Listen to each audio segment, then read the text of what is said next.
प्रेमी सज्जनों, महात्मा तथा भाइयों, उपस्थित हमारे विशेष आमंत्रित अतिथिगण,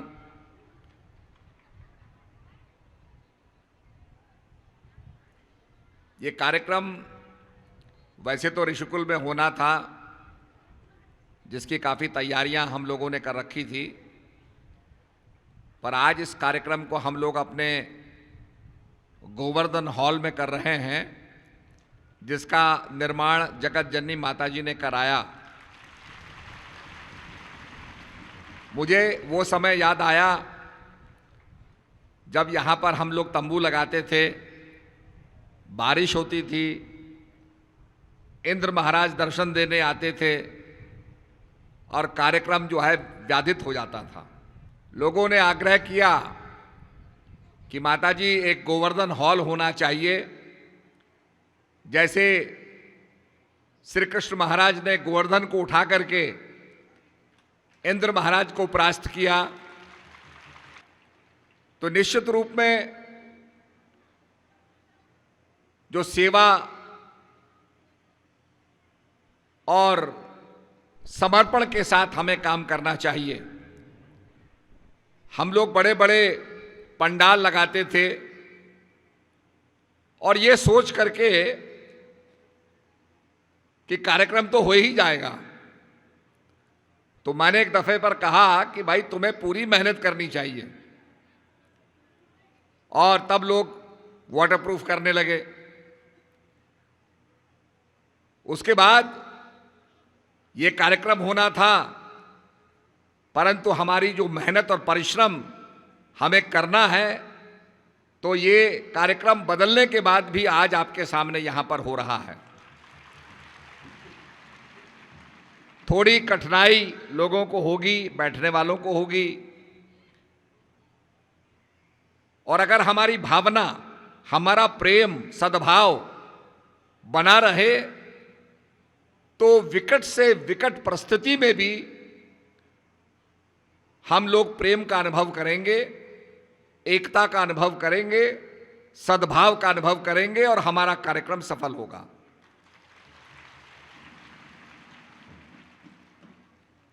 भगवान कृष्ण के मंदिर में बहुत बड़ी सभा हो रही थी, बड़े बड़े संगीत शास्त्री गायन कर रहे थे।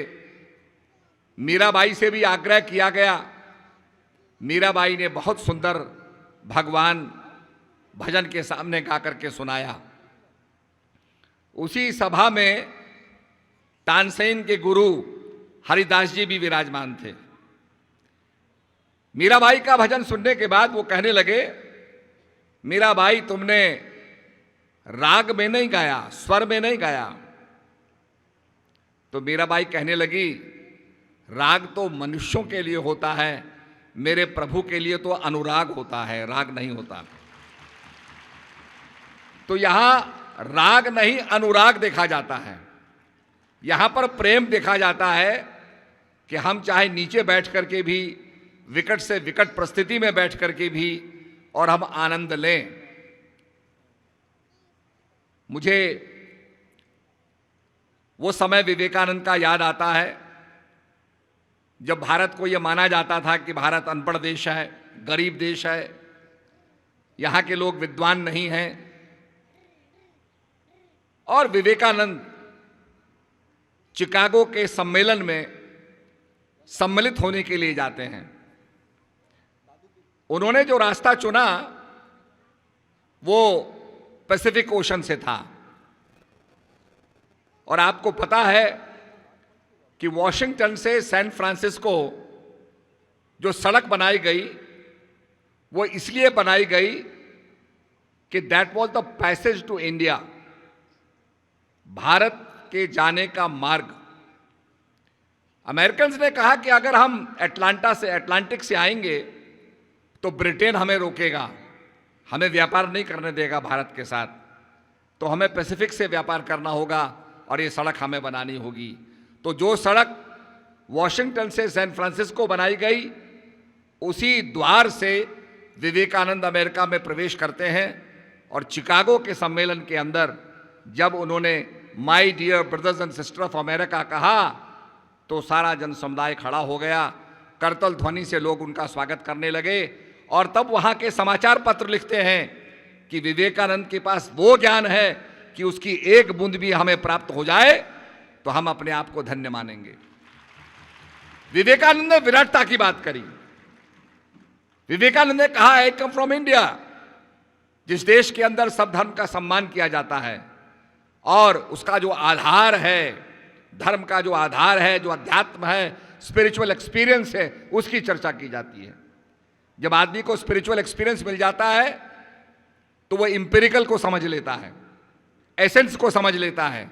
इसीलिए हमारी गीता के अंदर कहा गया, भगवान कहते हैं त्रैगुण्य विषया वेदा, ये वेद 3 गुणों से संबंधित हैं। मैटर 3 गुणों से संबंधित है। ये पदार्थ इलेक्ट्रॉन, प्रोटॉन, न्यूट्रॉन से जुड़ा हुआ है और इस पदार्थ के अंदर जिसको गॉड पार्टिकल कहा गया, जो देखा नहीं जाता है पर देखा नहीं जाता, जिसका अनुभव प्राप्त किया जाता है, वही स्पिरिचुअलिटी है। इसीलिए हमारे शास्त्रों में कहा गया, एकम सत्य विप्रा बहुधा वदंती, सत्य एक है, truth is one, but it has been defined, it has been eulogized by different saints in different languages. जब हम सार को समझेंगे, अध्यात्म को समझेंगे, तो कहा, सिया राम मैं सब जग जानी, करो प्रणाम जोर जुग पानी। सिया और राम का दर्शन। आपने देखा होगा हमारे देश में ये कॉन्सेप्ट है सिया और राम का, राधा और कृष्ण का, विष्णु और लक्ष्मी का, शिव और पार्वती का। हमने शक्ति को पॉजिटिव एनर्जी और नेगेटिव एनर्जी में देखा। ये जो बिजली जल रही है, इस बल्ब के पीछे 2 तार हैं, एक पॉजिटिव एक negative. Positive energy, negative energy, इन दोनों शक्तियों को समझते हुए हमने कहा कि जो परम सत्ता है वो राधा और कृष्ण के रूप में, कृष्ण और आपके राम और सीता के रूप में, विष्णु और लक्ष्मी के रूप में, ब्रह्मा और ब्रह्माणी के रूप में, शिव और शक्ति के रूप में विद्यमान है। और इसीलिए हमारे संतों ने कहा कि उसको जानने के लिए, शिव और शक्ति को जानने के लिए तुम्हें अपने अंदर उतरना होगा। तो विवेकानंद जब चर्चा करते हैं, ज्ञान की चर्चा करते हैं, स्पिरिचुअलिटी की चर्चा करते हैं, तब दुनिया ने समझा कि भारत के पास कितना विराट ज्ञान है, कितना विशाल ज्ञान है। भारत का वो अध्यात्म है जो सारे संसार को ओतप्रोत कर सकता है। माला के अंदर एक धागा होता है, अलग अलग फूल होते हैं, सब फूलों के अंदर धागा एक होता है। ऐसे स्पिरिचुअलिटी वो धागा है जो हम सबको गूंथे हुए हैं, चाहे किसी भी कास्ट, रिलीजन और धर्म से हम आते हों। इसलिए उस धागे को पहचानना, सार को पहचानना है। अगर हम दुनिया को यूनाइट करना चाहते हैं, संसार के अंदर एकता स्थापित करना चाहते हैं, तो उस स्पिरिचुअलिटी के धागे को समझना होगा जो हम सबके अंदर है। इसलिए कहा कि मृग नाभि कुंडल बसे मृग ढूंढे बनमाए, ऐसे घट घट ब्रह्म है दुनिया जानत नाए। हमारे संतों ने कहा कि मृग के अंदर नाभि होती है, उसके अंदर कस्तूरी होती है, पर जंगल में भटकता रहता है, उसे नहीं मालूम कि कस्तूरी का स्रोत तो स्वयं है। हमें अपनी शक्ति का नहीं पता, हमें अपने स्रोत का नहीं पता, हमें अपने पोटेंशियल का नहीं पता। आज जगह जगह हम लोग यूनिवर्सिटी खोलते हैं, विद्या का प्रचार करते हैं, ज्ञान का प्रचार करते हैं। आज क्या कारण है कि इतने विद्यालय खोलने के बाद, इतनी यूनिवर्सिटी करने के बाद, खोलने के बाद आज हमारे समाज के बीच में विवेकानंद नहीं बन पा रहा है? आज क्या कारण है हमारे समाज के बीच में वीर शिवाजी नहीं बन पा रहा है? आज क्या कारण है हमारे समाज के बीच में झांसी की रानी पैदा नहीं हो पा रही है? क्योंकि हम अध्यात्म को भूला बैठे। जब अध्यात्म का प्रचार होगा तो हमारे देश के अंदर विवेकानंद पैदा होंगे, हमारे देश के अंदर वीर शिवाजी पैदा होंगे, हमारे देश के अंदर झांसी की रानी पैदा होंगे, हमारे देश के अंदर नचिकेता पैदा होंगे। और अध्यात्म के प्रचार से भारत विश्व का गुरु बनेगा, ज्ञान से गुरु बनता है। इसलिए तुलसीदास जी ने कहा, बंदो गुरुपद कंज कृपा सिंधु न रूप हरि, महामोहतम पुंज जासु वचन रवि कर निकर। मैं गुरु महाराज की वंदना करता हूं जो नर रूप में हरि हैं और जिनके वचनों से रवि कर निकर, रवि प्रकाश करता है, रोशनी देता है, अंधकार दूर करता है। हमने कितनी बत्ती जलाई हुई है पर रात्रि का अंधकार दूर नहीं होता। राकापति षोडश उगए, तारा गण समुदाय, सकल दिगल दिवलाइये, रवि बिन रह न जाए। और सवेरे प्रकाश निकल जाए तो सारी चीज प्रकाशित हो जाती है। पर प्रकाश एक काम और भी करता है, रोशनी तो देता है पर एक काम और भी करता है, और वो क्या है? फोटोसिंथेसिस का। जब रोशनी पड़ती है फोटोसिंथेसिस होता है। जो आपके हरा पदार्थ है पत्तों के अंदर, इस हरा पदार्थ के अंदर फोटोसिंथेसिस होता है जो कार्बन डाइऑक्साइड को ऑक्सीजन में परिणत करता है, और इसी से प्राणवायु हमें प्राप्त होती है, ऑक्सीजन हमें प्राप्त होती है। इसीलिए कहा जाता है पेड़ लगाओ। आज हमने पेड़ काट दिए, आज ऑक्सीजन का अभाव हो गया, कार्बन कंटेंट्स बढ़ गए, ग्लोबल वार्मिंग हो रही है। ये जो अचानक बरसात आ रही है, टोर्नेडो आ रहे हैं, चक्रवात आ रहे हैं, ये सब ग्लोबल वार्मिंग का परिणाम है। जो ये कहा जाता है कि पृथ्वी जलमग्न हो गई, भगवान ने मत्स्य रूप लिया, बरहा रूप लिया, धरती को बचाया, ये ग्लोबल वार्मिंग का ही परिणाम है कि पृथ्वी जलमग्न हो गई। और आज वो चीजें सामने आ रही हैं। जितनी तेजी से हमारे ग्लेशियर पिघल रहे हैं, निश्चित रूप में बड़ी जल्दी ही समुद्र का लेवल बढ़ जाएगा और आपके छोटे मोटे देश ये अस्तित्व में नहीं रहेंगे। तो कहने का मतलब यह है कि सब चीजों पे हमें थोड़ा सा ध्यान देना होगा। तो मैं यही कहना चाहता हूं कि हम अध्यात्म को समझें, जो अध्यात्म जोड़ता है। और विवेकानंद जी ने कहा, जब स्वामी रामकृष्ण परमहंस के पास गए, उन्होंने यही पूछा, हैव यू सीन गॉड? क्या आपने परमात्मा को देखा? तो स्वामी रामकृष्ण परमहंस कहते हैं, जैसे मैं तुम्हें देख रहा हूं ऐसे ही मैंने परमात्मा को भी देखा है। उतनी स्पष्टता से मैंने उसका अनुभव किया है और मैं तुम्हें भी करवा सकता हूं। महापुरुष यही कहते हैं कि मैं अनुभव करा सकता हूं। I can impart you the experience. और उस एक्सपीरियंस के लिए हम महापुरुष के पास जाते हैं। भगवान गीता में कहते हैं, हे अर्जुन, तस्मात् सर्वेषु कालेषु मामान स्मर युद्ध चो। हे अर्जुन, तू सब काल में कर्म करते हुए निरंतर मेरा सुमिरण कर। हम कैसे निरंतर सुमिरण करेंगे? क्या चीज हमारे अंदर निरंतर हो रही है? आंखों का देखना निरंतर नहीं होता, हमारी पलकें झपकती हैं। मुंह से बोलना भी निरंतर नहीं होता, रात को सो जाते हैं गाढ़ निद्रा में तो बोलना भी बंद हो जाता है, सुनना भी बंद हो जाता है, बहुत से क्रियाकलाप इंद्रियों के हमारे बंद हो जाते हैं। पर एक चीज हमारे अंदर चलती रहती है, और उसको हमारे संतों ने कहा, निरंजन माला घट में फिरे दिन रात, ऊपर आवत नीचे जावत, श्वास श्वास चल जात, और संसारी नर समझे नाही वृथा उमर बिहात। ये श्वासों की माला निरंतर हमारे अंदर चल रही है। इसी माला के माध्यम से हम निरंतर सुमरण कर सकते हैं। जागृत, स्वप्न और सुषुप्ति। जागृत अवस्था में हम संसार को देख रहे हैं। स्वप्न अवस्था में अगर हमें कोई चीता पकड़ लेता है तो हम बड़े भयभीत हो जाते हैं, और वो तभी खत्म होता है जब हम जागृत हो जाते हैं। जागते हैं तो स्वप्न नहीं आता, स्वप्न आता है तो जागृत अवस्था नहीं होती।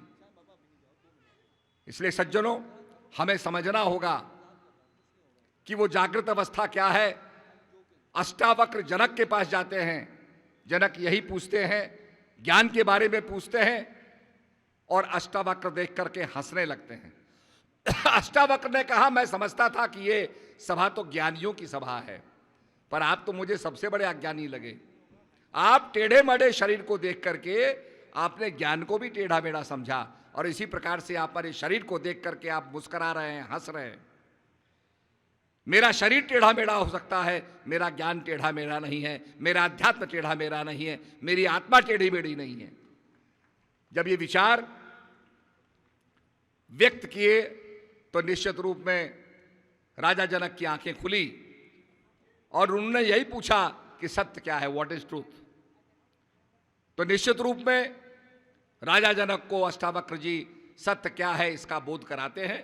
राजा जनक का भ्रम टूटा। राजा जनक सपने में अपने आप को भिखारी के रूप में देख रहे थे, आंख खुली तो राजा के रूप में पाया, और सत्य क्या है ये वो जानना चाहते थे। तो मेरा कहने का मकसद यह है सज्जनों कि हम अध्यात्म को समझें और काफ़ी सारे कार्यक्रम हमने अभी किए हैं, आगे भी भविष्य में बहुत से कार्यक्रम हम कर रहे हैं। और ये कोरोना काल के बाद ये बैसाखी का कार्यक्रम, ये कार्यक्रम बड़े पैमाने पर कर रहे हैं। अभी अभी मैं सिलीगुड़ी भी गया था, बहुत बड़ा कार्यक्रम वहाँ पर हुआ। देश के कोने कोने में हमारे कार्यक्रम होते हैं, यहाँ तक कि बर्मा के बॉर्डर के नज़दीक तक हमारे कार्यक्रम होते हैं, अरुणाचल के बॉर्डर तक हमारे कार्यक्रम होते हैं। हम चाहते हैं कि ये राम नाम का प्रचार भारत के अंदर सर्वत्र हो, सबको जागने और उठने का मौका मिले, सबको अध्यात्म को समझने का मौका मिले और भारत अध्यात्मवादी बने।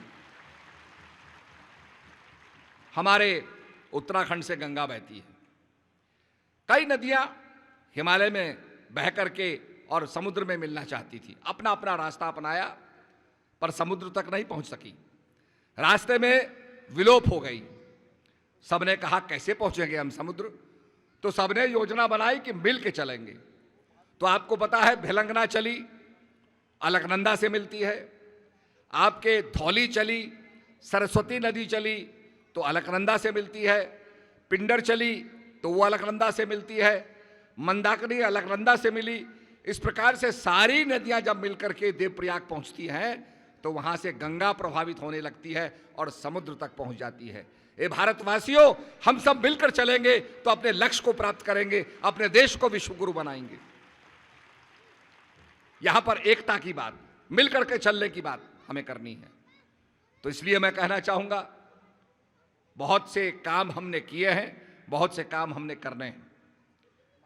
दुनिया आज भारत की तरफ देख रही है। जो वैक्सीन का हमारा प्रोग्राम रहा, लोगों को विश्वास नहीं था कि भारत के अंदर वैक्सीनेशन बनेगी। दुनिया से जब वैक्सीनेशन बनती थी तो 4-5 साल के बाद भारत पहुंचती थी, पर भारत में ही वैक्सीन बनने लगी और दुनिया में पहुंचने लगी। सबसे बड़ा ये हमारा अद्भुत चमत्कार था कि भारत में चीज बनी और दुनिया को लाभ मिला, उसका दुनिया में लोगों को जो है उसका समस्या का निवारण हुआ।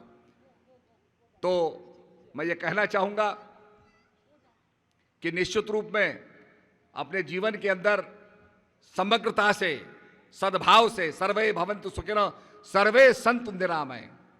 हमारे ऋषि मुनियों ने, उनकी आत्मा इतनी उन्नत थी कि उन्होंने कहा सब सुखी हों, केवल अपनी कौम, अपनी बिरादरी की बात नहीं की। सर्वे भवन्तु सुखिनः सर्वे सन्तु निरामय, सब निरोग हों। आज उसी की कामना हम करते हैं। कहीं बीमारी होती है, फ्लाइट्स आती है तो लोग कहते हैं साहब फ्लाइट्स को बंद कर दो, बीमारी हमारे देश में ना आ जाए। परंतु हमारे ऋषियों ने मंगल कामना की, सर्वे भवन्तु सुखिनः सर्वे सन्तु निरामय, सर्वे भद्राणि पश्यन्तु मा कश्चित् दुःख भाग् भवेत्। ये हमारे ऋषि इसलिए महान उनकी आत्मा थी कि वो बड़े विकसित थे, इवॉल्व थे, संकीर्णता में नहीं पड़े थे। नहीं तो हम कुएं के मेंढक के समान समझते हैं कि कुआं ही सब कुछ है, इसके बाहर कुछ नहीं है। तो ऋषियों ने हमें सिखाया कि महापुरुषों के पास जाओ। कहा है, गुरु को कीजिए दंडवत कोटि कोटि प्रणाम, कीट न जाने भृंग को गुरु कर लें आप समान। कबीरदास जी कहते हैं कि भृंग एक कीड़े को लेती है, उस पर एक स्पंदन करती है, वाइब्रेशन करती है और उसका रूपांतरण हो जाता है। जैसे हम एक लोहे के टुकड़े को लें, उसको हम चुंबक बनाना चाहते हैं तो टेबल पर उसको हम हॉरिजॉन्टल रखते हैं और उसके ऊपर हम एक चुंबक को फेरते हैं और चुंबक के फेरने से, उसके कांटेक्ट में आने से वो लोहे का टुकड़ा भी चुंबक बन जाता है। इसी प्रकार से आपने देखा होगा, जहां बहुत सी ऑल पिनें रखी जाती है, कोई बिखर ना जाए, चुभ ना जाए, तो उसमें एक चुंबक डाल देते हैं और सारी ऑल पिनें उसमें पकड़ जाती हैं। ठीक इसी प्रकार से कहा, गुरु को कीजिए दंडवत। गुरु महाराज स्पिरिचुअलाइज करते हैं, अध्यात्म का जो है संदेश देकर के रिचार्ज करते हैं। आजकल आपने देखा होगा, हर आदमी अपने मोबाइल फोन को चार्ज करता है, बैटरी खत्म हो जाती है तो चार्ज करो। ठीक इसी प्रकार से गुरु महाराज के दरबार में हम चार्ज होने के लिए आते हैं, सत्संग की प्राप्ति करते हैं। बड़े भाग्य पाइए सत्संगा। चार्ज होने के लिए हम आते हैं ताकि आध्यात्मिक जागरण हमारे अंदर प्रारंभ हो जाए। तो ये हमारे देश की अद्भुतता है और संतों के दरबार में बिना किसी भेदभाव के एक सेवा का भाव होता है। आज सबसे बड़ा जो उदाहरण हमारी संस्था प्रस्तुत करती है वो सेवा का भाव प्रस्तुत करती है। तो मैं इसलिए निश्चित रूप में सभी से कहूँगा, कल का जो कार्यक्रम है उसमें भी आप निश्चित रूप में शरीक हों और यहाँ सभी ने मिल करके काम किया है, सेवा का भाव रखा है, जिससे आप लोग यहाँ निश्चित रूप में यहाँ भोजन भी बन रहा है, भंडारा भी बन रहा है, बहुत सा काम है। थोड़ा आपको प्रतीक्षा करनी होगी पर निश्चित रूप में सारी सुविधाएं आपके लिए हैं। और इन्हीं शब्दों के साथ मैं कहूँगा, आइए रावी की रवानी बदलेगी, सतलज का मुहाना बदलेगा, गर शौक में तेरे जोश रहा, तस्वीर का जामा बदलेगा, बेजार ना हो बेजार ना हो, ये सारा फसाना बदलेगा, कुछ तुम बदलो कुछ हम बदलें, तब तो ये ज़माना बदलेगा। सबको मेरा दुआ आशीर्वाद, बहुत बहुत आशीर्वाद।